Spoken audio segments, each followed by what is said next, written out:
നമസ്കാരം. പ്രദർശനം അറ്റ് 5:30 എന്ന ഈ പ്രോഗ്രാമിലേക്ക് എല്ലാവർക്കും സ്വാഗതം.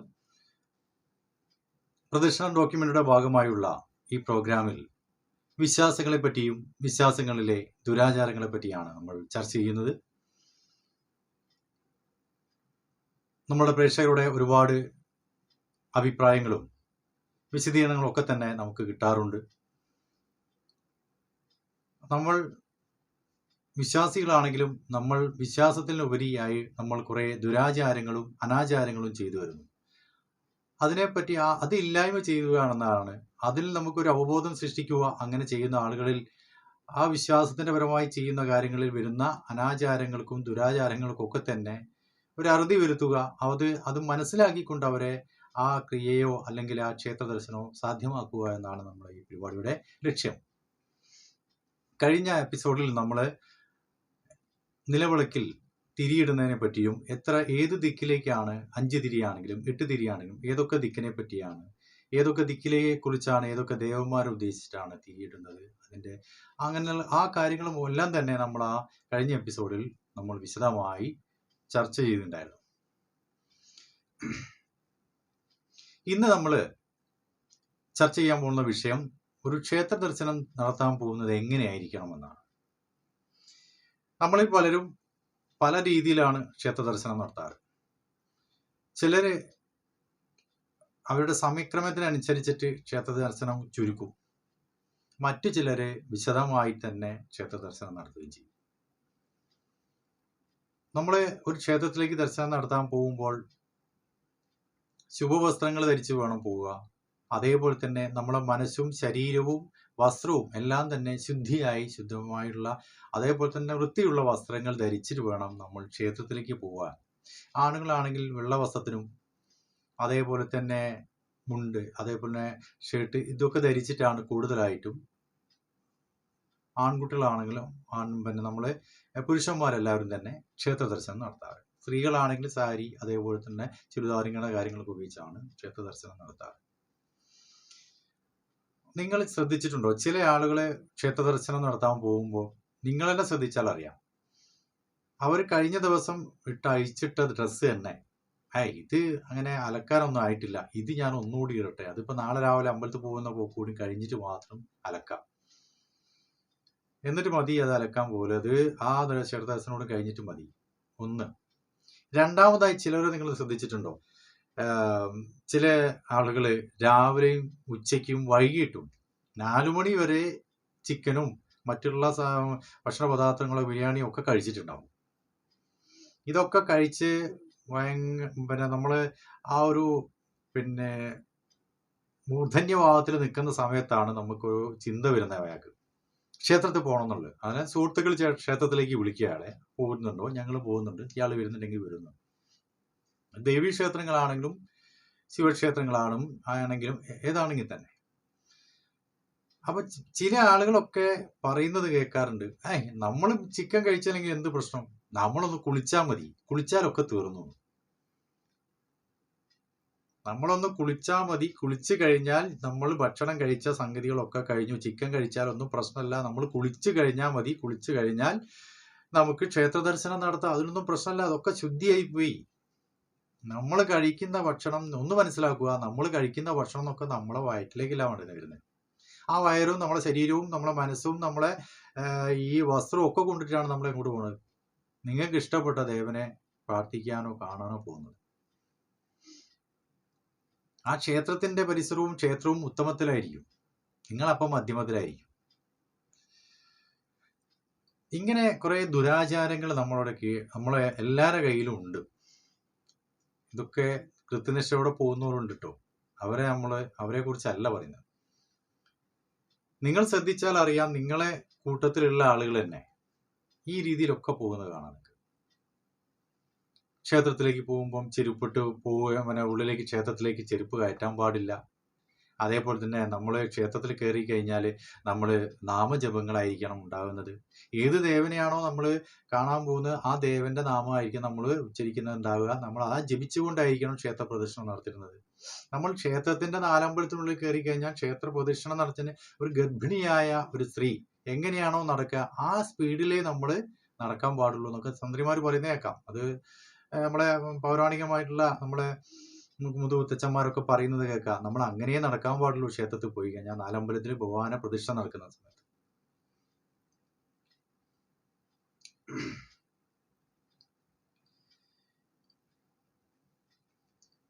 ദേവന്റെ വാമഭാഗത്തൂടെയാണ് നമ്മൾ പ്രദക്ഷിണം നടക്കുക.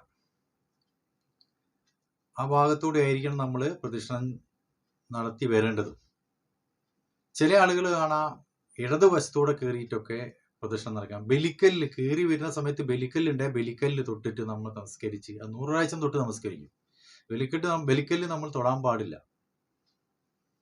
അത് കയറി ഭഗവാനെ പടിയുമിലെത്തിക്കഴിഞ്ഞാൽ നമ്മൾ ഇങ്ങനെയാ കയറി പോവുക. അങ്ങനെ ഒരിക്കലും ചെയ്യരുത്. ഭഗവാന്റെ അടുത്തേക്ക് പോകുമ്പോൾ ആ ശ്രീകോവിലിന്റെ ഒക്കെ വാതിലും ഭഗവാന്റെ നാലമ്പലത്തിലേക്ക് കയറുന്ന വാതിലൊക്കെ ചെറുതാക്കി തന്നെ നമ്മൾ ഭഗവാനെ നമസ്കരിച്ചിട്ട് വേണം, തല കുനിച്ച് വേണം ഭഗവാന്റെ അടുത്തേക്ക് ചെല്ലാൻ. അല്ല നമ്മൾ ഇങ്ങനെ ചെന്ന് കഴിഞ്ഞാൽ നമ്മളെ എത്തുന്ന ആ ചൈതന്യത്തിന്റെ അടുത്തേക്കാണല്ലോ നമ്മൾ പോകുന്നത്.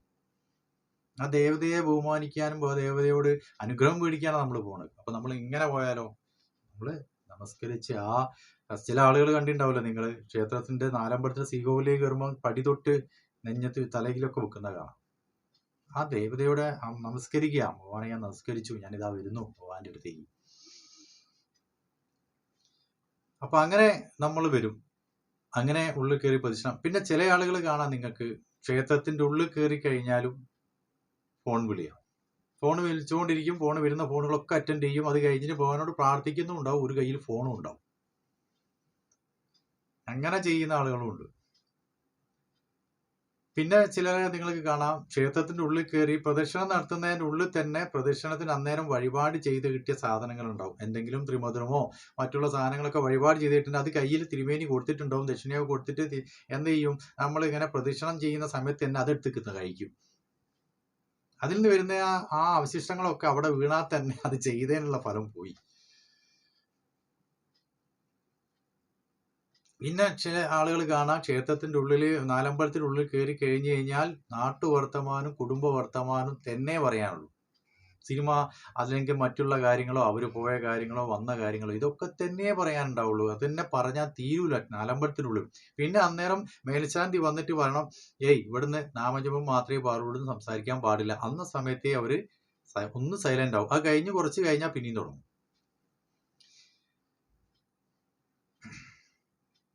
പിന്നെ ഒരിക്കലും നമ്മൾ ചില ആളുകൾ നമ്മൾ പ്രദക്ഷിണം നടത്തി ആ പ്രസാദം കിട്ടിക്കഴിഞ്ഞാൽ അത് നമ്മൾ അവിടെ തന്നെ കഴിക്കരുത്. നമ്മളെ ക്ഷേത്ര പ്രദക്ഷിണമൊക്കെ കഴിഞ്ഞ് ഉപദേവതകളൊക്കെ പ്രദക്ഷിണം ചെയ്തതിന് ശേഷം പുറത്തെത്തിയതിന് ശേഷം മാത്രമേ ഉള്ളൂ നമ്മൾ ആ കുറിയെടുത്ത് തൊടുകയും നമ്മൾ ആ പ്രസാദം എടുത്ത് കഴിക്കുകയൊക്കെ ചെയ്യാവൂ. ഇതിൽ നിന്നൊക്കെ നിങ്ങൾ ചെയ്യുന്ന സമയത്ത്, നമ്മളതൊക്കെ ചെയ്യുന്ന സമയത്ത് അതിൽ നിന്ന് വരുന്ന അവശിഷ്ടങ്ങൾ നിലത്ത് വീഴുന്നു, അതല്ലെങ്കിൽ ആ ശ്രീകോവിലിന്റെ അതായത് നാലമ്പലത്തിനുള്ളൊക്കെ വീഴുന്ന സമയത്ത് അത് അശുദ്ധി തന്നെയാണ്. അപ്പോൾ ആ ചൈതന്യത്തിന് അത് അശുദ്ധി വരുത്തും. അപ്പൊ നമ്മള് അറിഞ്ഞുകൊണ്ട് തന്നെ ചെയ്യുന്നതാണ്. കാരണം നമ്മള് ശ്രദ്ധയില്ലാണ് നമ്മൾ പലതും എന്തെങ്കിലും കാട്ടിക്കൂട്ടുന്ന സമയത്താണ് ഇങ്ങനെയൊക്കെ വരുന്നത്. ഇത് ശ്രദ്ധിച്ച് ചെയ്യുന്ന ആളുകൾ നിങ്ങൾ ശ്രദ്ധിച്ചു നോക്കൊണ്ടു, അവർ നേരെ നാമജപത്തോടു കൂടെ ഭഗവാനെ നമസ്കരിച്ച് ഉള്ളിൽ കയറും, പ്രതിഷ്ഠ വലവാച്ച് ഭഗവാനെ വാമഭാവം വെച്ച് പ്രതിഷ്ഠ ഒക്കെ വെച്ച് കിട്ടുന്ന പ്രസാദങ്ങളൊക്കെ വാങ്ങി ഭഗവാനോട് സംബന്ധിച്ച് തീർത്തൊക്കെ വാങ്ങി നമ്മൾ പ്രതിഷ്ഠിച്ച് കഴിഞ്ഞതിന് ശേഷം പുറത്തേക്ക് പോയിട്ട് എന്ത് ചെയ്യും, പുറത്തെത്തി ഉപദേവതകളൊക്കെ പ്രദക്ഷിണം വെച്ചതിന് ശേഷം മാത്രമേ അയാൾ അദ്ദേഹത്തിന് കഴിക്കുകയോ തൊടുകയോ ചെയ്യൂ. നിങ്ങൾ ശ്രദ്ധിച്ചു നോക്കിയാൽ അറിയാം. അതൊക്കെ അറിയുന്ന ആളുകളാണ്. ഈ അറിയാത്ത ആളുകൾ പോയിട്ടാണ് പലത് കോമാളിത്തരങ്ങളും ക്ഷേത്രങ്ങൾ കാണിച്ചു കൂട്ടുന്നത്. അതിൽ നമ്മൾ എന്ത് നിങ്ങൾ ചെയ്തിട്ടും കാര്യമില്ല, ഒരു ഫലവും ഉണ്ടാവില്ല. അതിന് നിങ്ങൾക്കൊരു ഫലവും, അത് നിങ്ങൾക്ക് എന്ത് പ്രതീക്ഷിച്ചിട്ടാണോ നിങ്ങൾ ചെയ്യുന്നത് വെച്ചാൽ അതിനേക്കാൾ ദുരനുഭവമാണ് നിങ്ങൾക്ക് ഉണ്ടാവുക. അതെന്തുകൊണ്ട്? നിങ്ങൾ ചെയ്യുന്ന പ്രവൃത്തി ശരിയല്ലാത്തതുകൊണ്ട്. നിങ്ങളുടെ പ്രവൃത്തി ശരിയാവാത്തത് എന്തുകൊണ്ടാണ്? നിങ്ങൾ അതിനെപ്പറ്റി പഠിക്കുകയോ മനസ്സിലാക്കുകയോ ചെയ്തില്ല. അതാണ് അതിന്റെ ഒരു പ്രശ്നം. പിന്നെ നമ്മള് ശിവക്ഷേത്രം ആണെങ്കിൽ നമ്മൾ ഓം നമഃ ശിവായാണ് നമ്മൾ എപ്പോഴും പഞ്ചാക്ഷരി മന്ത്രം എപ്പോഴും ജപിച്ചിട്ടാണ് പ്രദക്ഷിണം നടത്തേണ്ടത്. അങ്ങനെ പ്രദക്ഷിണം നടത്തുമ്പോഴേ ഉള്ളൂ. അങ്ങനെ പ്രദക്ഷിണം നടത്തി നമ്മൾ ഭഗവാനോട് നമ്മളെ മനസ്സിന്റെ വിഷമങ്ങളും കാര്യങ്ങളൊക്കെ പറഞ്ഞ് ഭഗവാന്റെ അടുത്ത് നിന്ന് അനുഗ്രഹം വാങ്ങി പോരണം. നിങ്ങൾ അങ്ങോട്ട് ചെല്ലുന്ന സമയത്ത് ചില ആളുകൾ കണ്ടില്ലേ, നിങ്ങൾ ക്ഷേത്ര പ്രദക്ഷിണം ചെയ്യാൻ പറ്റുന്ന സമയത്ത് ഒരു 50 പൈസ നാണയമാണെങ്കിൽ അവിടെ ഇടും, ഭണ്ഡാരത്തിലിടും. എന്ന് വിചാരിച്ചാൽ നിങ്ങളോട് ഞാൻ പൈസ കൊണ്ടുപോയി ഇടാനല്ല പറയുന്നത്. ആ ദേവന്റെ മുന്നിൽ വന്ന് ഒരു 50 പൈസ ആണെങ്കിൽ ആ ഭണ്ഡാരത്തിൽ ഇടുന്നത് എന്തിനാ? ഭഗവാനെ ഞാൻ നമിച്ചിരിക്കുന്നു, ഞാനിവിടെ ഉണ്ട്, ഭഗവാന്റെ അടുത്ത് ഞാൻ എൻ്റെ സാന്നിധ്യമുണ്ട് എന്ന് ഭഗവാൻ അറിയിക്കുക എന്നുള്ളതാണ്.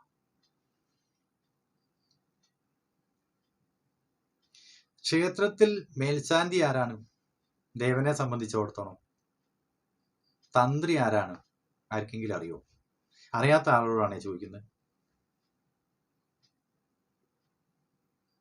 ക്ഷേത്രത്തിൽ മേൽശാന്തി ഭഗവാന്റെ പൂജയൊക്കെ ചെയ്യുന്ന ആള്, തന്ത്രി അല്ലെങ്കിൽ കൊല്ലത്തിൽ ഒരിക്കൽ വന്നിട്ട് പരിപാടികളൊക്കെ ചെയ്യുന്ന ആള്, അല്ലെങ്കിൽ അവിടെ സപ്താഹോ മറ്റുള്ള പരിപാടികളൊക്കെ ചെയ്യുമ്പോൾ വരുന്ന ഒരാള്, അതാണോ? എന്നാ അങ്ങനെയല്ല, നിങ്ങൾക്ക് തെറ്റിയിരിക്കുന്നു. എന്താണ് മേൽശാന്തിക്ക്? ക്ഷേത്രത്തിലെ ചൈതന്യത്തിന്റെ, അതായത് ശിവനാണ് ആരാണെങ്കിലും ആ ക്ഷേത്ര ചൈതന്യത്തിന്റെ അമ്മയുടെ സ്ഥാനം മേൽശാന്തിക്ക്. അച്ഛന്റെ സ്ഥാനമാണ് ആർക്ക്? ക്ഷേത്രത്തിലെ തന്ത്രിക്ക്. അപ്പൊ നമ്മൾ മനസ്സിലാക്കിയിരിക്കേണ്ട കാര്യങ്ങളാണ്. നമ്മൾ അറിയാത്ത കാര്യങ്ങൾ നമ്മൾ ബുക്കിലാണെങ്കിലും നമ്മൾ തന്ത്രിമാരോടാണെങ്കിലും മറ്റുള്ളവർക്ക് പറഞ്ഞ് മനസ്സിലാക്കും. മേൽശാന്തിക്ക് അമ്മേന്റെ സ്ഥാനമാണ്. അപ്പൊ ആ മേൽശാന്തി നമ്മളോട് പറയുന്ന കാര്യങ്ങളൊക്കെ നമ്മൾ അനുസരിച്ച് വേണം, കീഴ്വഴക്കങ്ങളും ഒക്കെ അനുസരിച്ച് വേണം നമ്മൾ ക്ഷേത്ര പ്രദക്ഷിണം നടത്തുന്നതും മറ്റുള്ള കാര്യങ്ങളൊക്കെ ചെയ്യുന്നത്. ചില കാണാം, നിങ്ങൾ തിരുമേനിമാരോട് മേൽശാന്തിയാണ് അവിടെ തട്ടിക്കയറുന്നത് കാണാം. ഒക്കെ വളരെ ബുദ്ധിമുട്ടാണ്. പക്ഷെ മേൽശാന്തിന്റെ സ്വഭാവം മോശമാണെങ്കിൽ മേൽശാന്തിനെ പറഞ്ഞ് മനസ്സിലാക്കണം. അതല്ലാണ്ട് മേൽശാന്തി പറയുന്ന കാര്യങ്ങളൊക്കെ തന്നെ നമ്മൾ അനുസരിക്കാൻ ബാധ്യസ്ഥരാണ്. ഭഗവാനോട് ഏറ്റവും അടുത്തുള്ള ആളുകളാണ്. പിന്നെ ചില ആളുകൾ കാണാം, പിന്നെ ഈ തട്ട് വെച്ചിട്ടുണ്ടാവും, തട്ടം വെച്ചിട്ടുണ്ടാവും. അവിടെ പ്രസാദം കൊടുക്കുന്ന സമയത്ത് 100 രൂപ 200 രൂപ മറ്റപ്പം ചില ആളുകൾ വിചാരിക്കും, പക്ഷേ അയാൾ 100 രൂപ കൊടുത്തപ്പോൾ ഞാനും 100 രൂപ തന്നെ കൊടുക്കണ്ടേ, അല്ലാണ്ട് അത് ആളുകൾ എന്തേ കാണും, എനിക്കൊരു മോശം. അതൊന്നുമില്ല. നിങ്ങൾ പ്രസാദം മേടിക്കുമ്പോൾ തിരുമേനിയുടെ അടുത്ത് പ്രസാദം മേടിക്കുന്ന സമയത്ത് നിങ്ങൾ അത് തട്ടിൽ 100 1000 ഒന്നും ഇടേണ്ട ആവശ്യമില്ല. നിങ്ങളെ കൊണ്ട് കഴിയാവുന്ന ഒരു സമർപ്പണം അവിടെ ചെയ്യുന്നു. ആ തിരുമേനിക്ക് ഒരു ദക്ഷിണ കൊടുക്കുന്നു, അത് അവിടെ സമർപ്പിക്കുന്നു, അത്ര മാത്രമേ ഉള്ളൂ. അത് 5 രൂപയാണെങ്കിലും 10 രൂപയാണെങ്കിലും 50 രൂപയാണെങ്കിലും 1 രൂപയാണെങ്കിലും ഒക്കെ ഒരു വാലിഡിറ്റി തന്നെയാണ്. നിങ്ങൾ ചെയ്യുന്ന ആ ആത്മസമർപ്പണത്തിന് നിങ്ങളെ ഒരു ദക്ഷിണ അവിടെ സമർപ്പിക്കുന്നു ആ തിരുമേനി, അത്ര മാത്രമേ ഉള്ളൂ. അല്ലാണ്ട് ആ ദക്ഷിണ 1000 10,000 ഒന്നും ഇടണമെന്നൊന്നുമില്ല. അങ്ങനെ ഒരു നിയമമൊന്നുമില്ല എവിടെയും. അങ്ങനെ നിർബന്ധിച്ച് ഇട്ടിട്ട് പ്രസാദം കൊടുക്കുന്ന ചില ക്ഷേത്രങ്ങളൊക്കെ കണ്ടിട്ടുണ്ട്. ആ ക്ഷേത്രങ്ങളൊന്നും 1 രൂപയും കൊടുക്കരുത്. നമുക്ക് പ്രസാദം വേണ്ട, അങ്ങനെ നമുക്ക് ഭഗവാന്റെ അനുഗ്രഹം മാത്രം മതി. ചില തിരുമേനിമാരൊക്കെ തട്ടിൽ പിന്നെ പൈസ ഇട്ടെങ്കിൽ മാത്രമേ ഉള്ളൂ പിന്നെ പ്രസാദം കൊടുക്കുള്ളൂ. അങ്ങനെ നിങ്ങൾ ചന്ദനാണെങ്കിലോ മറ്റുള്ളവ കൊടുക്കുള്ളൂ. അങ്ങനെയുള്ള സ്ഥലത്ത് വാങ്ങരുത്. ഇടാൻ പറയും പൈസ ആദ്യം, എന്നിട്ട് ഇത് കൊടുക്കുള്ളൂ, പ്രസാദം കൊടുക്കുള്ളൂ. അങ്ങനെയുള്ളത് നമ്മൾ സ്വീകരിക്കരുത്. അതന്നെ നമുക്ക് അങ്ങനെ വേണ്ട. നമ്മളൊരു പണം കൊടുത്തിട്ട് നമുക്കൊരു അനുഗ്രഹം കിട്ടേണ്ടയോ അല്ലെങ്കിൽ ഒരു പ്രസാദം കിട്ടേണ്ട ആവശ്യമൊന്നുമില്ല. പുഷ്പാഞ്ജലിയും മറ്റുള്ള കാര്യങ്ങളൊക്കെ കൊടുത്താൽ നിങ്ങൾ ദക്ഷിണ കൊടുത്ത് വാങ്ങിക്കോ. പക്ഷെ നമുക്ക് ക്ഷേത്രത്തിൽ വന്നാൽ നമുക്കൊരു തീർത്ഥവും ഒരു ചന്ദനവും തരാൻ ബാധ്യസ്ഥരാണ്. ഏത് ക്ഷേത്രങ്ങളിലാണ് കൊടുക്കുന്നത്? ഗുരുവായൂർ ക്ഷേത്രത്തിൽ തന്നെ തീർത്ഥവും പ്രസാദം ഒന്നും കൊടുക്കാൻ പണ്ട് നിങ്ങൾക്ക് ഓർമ്മ ഉണ്ടാവും, പണ്ട് പേപ്പറിലൊക്കെ വന്നതാണ് സംഭവം. ഭഗവാൻ പറഞ്ഞു അവിടെ വരുന്ന ആൾക്കാർക്കൊക്കെ പ്രസാദം കൊടുത്തോളണം. അവിടെ പ്രശ്നം വെച്ചപ്പോൾ പറഞ്ഞായിരുന്നു. അത് ഞാൻ പണ്ട് പേപ്പറിൽ വെച്ചതായിട്ട് എനിക്ക് ഓർമ്മയുണ്ട്. അപ്പൊ ഇത്രയും കാര്യങ്ങള് ആണ് നമ്മളെ ഇടയിലൊക്കെ ഉള്ള പല കാര്യങ്ങളും. പിന്നെ ഒരിക്കലും നമ്മള് തലേ ദിവസം ഇട്ട് വന്നിട്ടുള്ള ഡ്രസ്സ് ഒന്നും ഇട്ടിട്ട് നമ്മൾ ക്ഷേത്രത്തിലേക്ക് പോകരുത്. നമ്മളെ ആ ശരീരത്തിൽ മുഴുവനും ആ തലേന്നത്തെ ഡ്രസ്സൊക്കെ ഇടുന്ന സമയത്ത് ആ ഡ്രസ്സിൽ മുഴുവൻ നെഗറ്റീവ് എനർജി ആയിരിക്കും. ഇത് കൊണ്ടുപോയിട്ട് അവിടുത്തെ ഒരു പോസിറ്റീവ് എനർജീൻ്റെ അടുത്ത് നമ്മളത് കൊണ്ടുപോകുന്ന സമയത്ത് അതിൽ നിങ്ങൾക്ക് കൂടുതൽ നിങ്ങളെ നെഗറ്റീവ് എനർജി നിങ്ങളുടെ ശരീരത്തിൽ കൂട്ടുകയേ ചെയ്യുള്ളൂ. അതിൽ നിങ്ങളുടെ ശരീരത്തിലുള്ള നെഗറ്റീവ് എനർജി അബ്സോർവ് ചെയ്ത പോലെ നിങ്ങളുടെ ശരീരത്തിലും ഡ്രസ്സിലും ഒക്കെ തന്നെ നെഗറ്റീവ് എനർജി ഉണ്ട്. നമ്മളെ മനസ്സ് ശുദ്ധമായിട്ട് വേണം ക്ഷേത്രത്തിൽ പോകാൻ. നമ്മൾ ഇവിടുന്ന് പോണ സമയത്ത് അവിടെ പോകണം അവനെ ഇടിക്കേണ്ട കാര്യങ്ങളും മറ്റേ കച്ചറ കാര്യങ്ങളും ഇവിടുത്തെ കാര്യം ഇതൊന്നും ചിന്തിച്ചിട്ട് ഒരു ക്ഷേത്രത്തിന്റെ പടിവാതിലും നമ്മൾ കയറാൻ പാടില്ല. നമ്മുടെ മനസ്സ് ശുദ്ധമാക്കി വെക്കണം. നിങ്ങൾ പടിവാതിൽ കയറി നിങ്ങൾ വരുമ്പോൾ ആ നാലമ്പലത്തിൽ കയറുമ്പം തന്നെ ഭഗവാൻ നിങ്ങളെ മനസ്സിൻ്റെ ഉള്ളിലുള്ള കാര്യങ്ങൾ എല്ലാ കാര്യവും മനസ്സിലാക്കിയിട്ടുണ്ടാവും.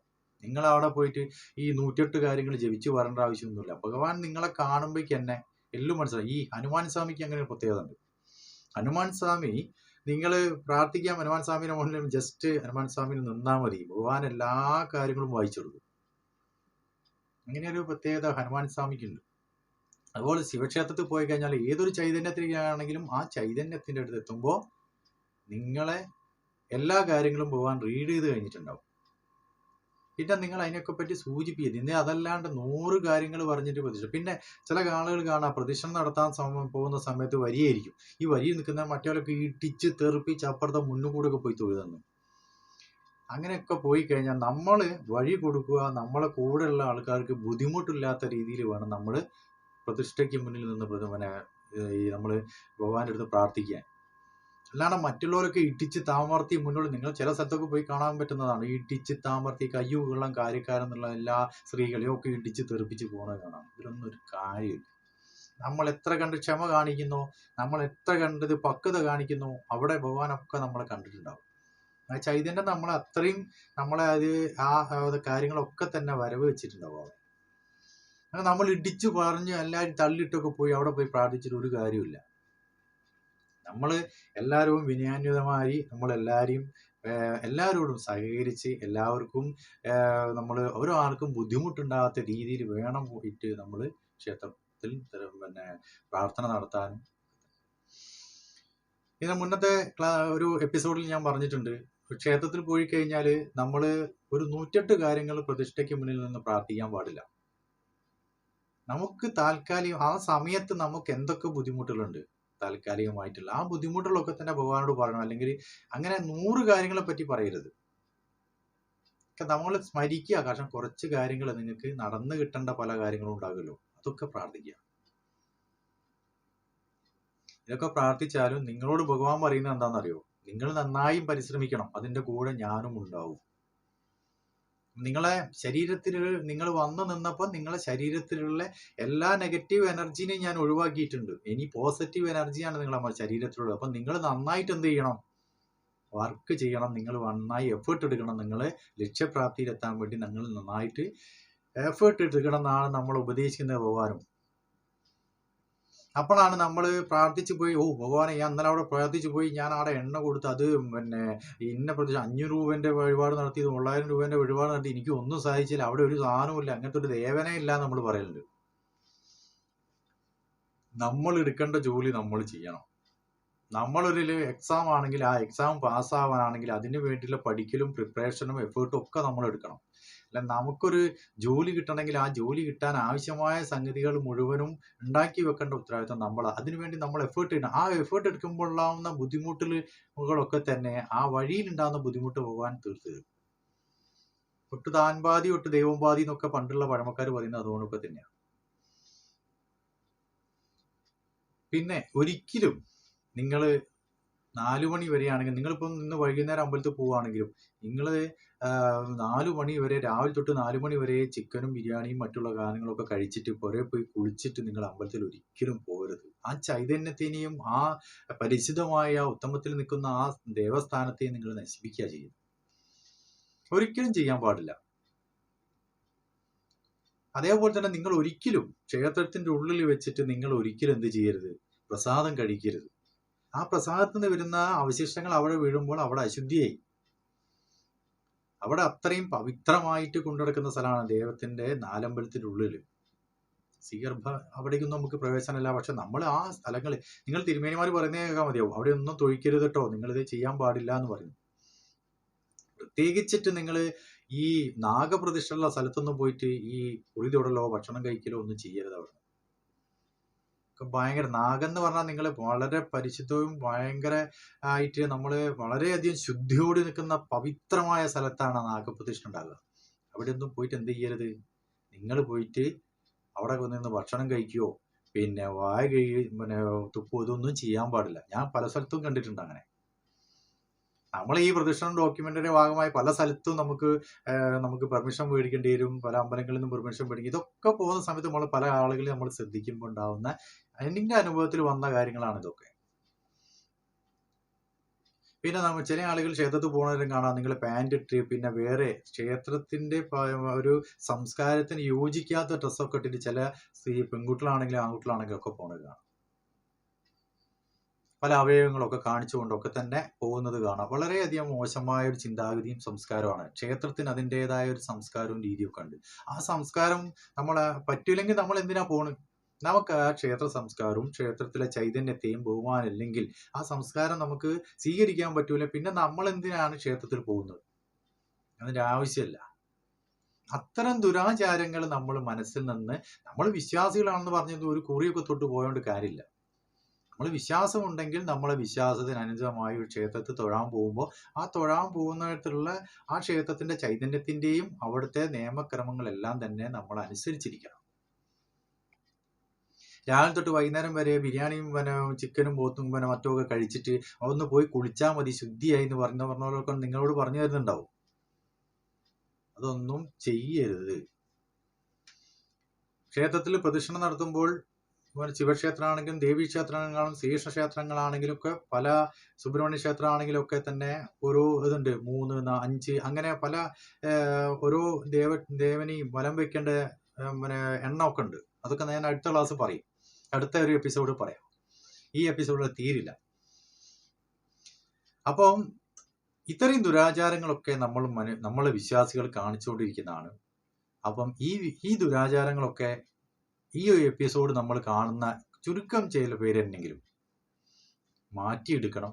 ഇനി മുതൽ ആ രീതിയിലുള്ള ദുരാചാരങ്ങൾ ചെയ്യരുത്. ക്ഷേത്രത്തിൽ ദർശനം നടത്തുന്നത് നമ്മൾ പവിത്രമായും നമ്മളത്തെ ആചാരാനുഷ്ഠാനങ്ങൾ സ്വീകരിച്ചും യുവവസ്ത്രം ധരിച്ചുകൊണ്ടും നമ്മളെ മനസ്സും ശരീരവും ശുദ്ധിയാക്കിക്കൊണ്ടും ഒക്കെ തന്നെയും, അതേപോലെ തന്നെ ക്ഷേത്രത്തിൽ വെച്ചിട്ട് വെറുതെ കശപിശ സംസാരങ്ങളില്ലാതെയും കുടുംബകാര്യങ്ങൾ സംസാരിക്കാതെയും ആ ഭഗവാനെ, ആ ചൈതന്യത്തിനെയും സ്മരിച്ചുകൊണ്ടും പ്രാർത്ഥിച്ചുകൊണ്ടും ജപിച്ചുകൊണ്ടും നമ്മളുടെ ആഗ്രഹ സൗകര്യത്തിന് വേണ്ടി ഭഗവാനെ പ്രാർത്ഥിച്ചുകൊണ്ടും ദക്ഷിണ സമർപ്പണം നടത്തിയും ഭണ്ഡാര സമർപ്പണം നടത്തിയും നമ്മളെ പ്രസാദം വാങ്ങി അവിടുന്ന് കഴിക്കാതെ നമ്മൾ പുറത്തു കൊണ്ട് ഉപദേവതകളെയും പ്രാർത്ഥിച്ചുകൊണ്ട് പ്രാർത്ഥന നടത്തിക്കൊണ്ട് പുറത്തെത്തിയതിനു ശേഷം മാത്രമേ നമ്മൾ എന്ത് ചെയ്യാവൂ, ആ പ്രസാദം കഴിക്കാവൂ, അങ്ങനെയുള്ള കാര്യങ്ങളൊക്കെ ചെയ്യാവൂ. തീർത്ഥമൊക്കെ ക്ഷേത്രത്തിനുള്ളിൽ മേടിക്കുന്ന കാര്യങ്ങൾ അതിലൊന്നും ശ്രദ്ധിച്ചില്ല. നമ്മൾ എടുത്തിട്ട് നമ്മൾ അതിനെപ്പറ്റിയുള്ളൊരു ക്ലാസ് പറയാനുണ്ട്. അപ്പോൾ എനിക്ക് അനുവദിച്ചിരിക്കുന്ന സമയം ഇവിടെ അതിക്രമിച്ചു കഴിഞ്ഞു. അതുകൊണ്ട് ഈ എപ്പിസോഡ് ഇവിടെ അവസാനിക്കുകയാണ്. ഈ പരിപാടിയുടെ ഒരു വളർച്ചയ്ക്ക് വേണ്ടി നിങ്ങൾ ഈ പരിപാടി സബ്സ്ക്രൈബ് ചെയ്യും. പല ആളുകളും എന്നെ വിളിച്ച് ചോദിക്കാറുണ്ട്, ഞാൻ ഈ പരിപാടിയിൽ വരുന്ന ബാക്കിയുള്ള എപ്പിസോഡ് കാണാൻ പറ്റുന്നില്ല. അത് കാണാൻ പറ്റാതെ നിങ്ങൾ സബ്സ്ക്രൈബ് മാത്രമേ ചെയ്യുന്നുള്ളൂ. സബ്സ്ക്രൈബ് ചെയ്ത ശേഷം ബെൽ ബട്ടൺ അമർത്തിയിട്ട് ഓൾ എന്ന് ക്ലിക്ക് ചെയ്തെങ്കിൽ മാത്രമേ ഉള്ളൂ നമുക്ക് ബാക്കിയുള്ള എപ്പിസോഡൊക്കെ ഓട്ടോമാറ്റിക്കായി നിങ്ങളുടെ കയ്യിൽ എത്തുള്ളൂ. അപ്പം അത് കണ്ടില്ല, അതൊരു എപ്പിസോഡ് ഞാൻ കണ്ടില്ല, ഇത് കണ്ടില്ല എന്ന് പറയുന്നില്ല. പക്ഷെ ഞാൻ എന്തെങ്കിലും എൻ്റെ ഈ ഒരു ദിവസത്തിനുള്ളിൽ ഞാൻ എൻ്റെ ഭാഗമായി ഒരു 10 മിനിറ്റ് സമയം ബാക്കി 10-20 മിനിറ്റ് സമയം മാറ്റി വെക്കുന്നതാണ്. ആ മാറ്റി വെക്കുന്ന സമയം സമൂഹ നന്മയ്ക്ക് വേണ്ടി മാത്രമാണ്. ഈ ഒരു പ്രദക്ഷിണം ക്രൂ, അതായത് അതിൻ്റെ പിന്നിൽ ഒരു 10-15 അനുപ്രവർത്തകരുണ്ട്. പിന്നെ ഞങ്ങളുടെ പ്രദക്ഷിണം ഡോക്യുമെന്ററിയുടെ ഭാഗമായുള്ള ഞങ്ങളുടെ 4ാമത്തെ എപ്പിസോഡായ കോഴിക്കോട് ജില്ലയിലെ ചാത്തമംഗലത്തിന്റെ ചരിത്രവും ചാത്തമംഗലം ചന്ത, പരമ്പരാഗതമായ ജീവിത രീതികൾ, അവിടുത്തെ പരമ്പരാഗത തൊഴിൽ, കാർഷിക രീതികൾ, പൗരാണിക ക്ഷേത്രങ്ങൾ, ഇവയൊക്കെപ്പാട് ഉൾപ്പെടുത്തിയിട്ടുള്ള ഡോക്യുമെന്ററി അണിയറയിൽ അത് പൂർത്തീകരണത്തിൽ എത്തിച്ചുകൊണ്ടിരിക്കുകയാണ്. സ്റ്റുഡിയോയിൽ എഡിറ്റിംഗും പൂർണ്ണമായി ഏകദേശം 75-80% പൂർണ്ണമായിരിക്കുകയാണ്. അടുത്ത ആഴ്ച ഈ ഡോക്യുമെന്ററിയുടെ റിലീസിംഗ് ആണ്. കോഴിക്കോട് ജില്ലയിലെ ചാത്തമംഗലത്തിന്റെ ചരിത്രവും ചാത്തമംഗലത്തെ പൗരാണിക ക്ഷേത്രങ്ങളും സംസ്കാരങ്ങളൊക്കെ പറ്റിയാണ്. എല്ലാവരുടെയും സഹകരണം വേണം. സബ്സ്ക്രൈബ് ചെയ്യണം, എല്ലാവരും ഷെയർ ചെയ്യണം. ഈ പരിപാടി നിങ്ങൾക്ക് എന്തെങ്കിലും ഒരു നന്മ ഉണ്ട് എന്ന് നിങ്ങൾക്ക് ബോധ്യമായിട്ടുണ്ടെങ്കിൽ തീർച്ചയായിട്ടും ഷെയർ ചെയ്യുക. നന്ദി, നമസ്കാരം.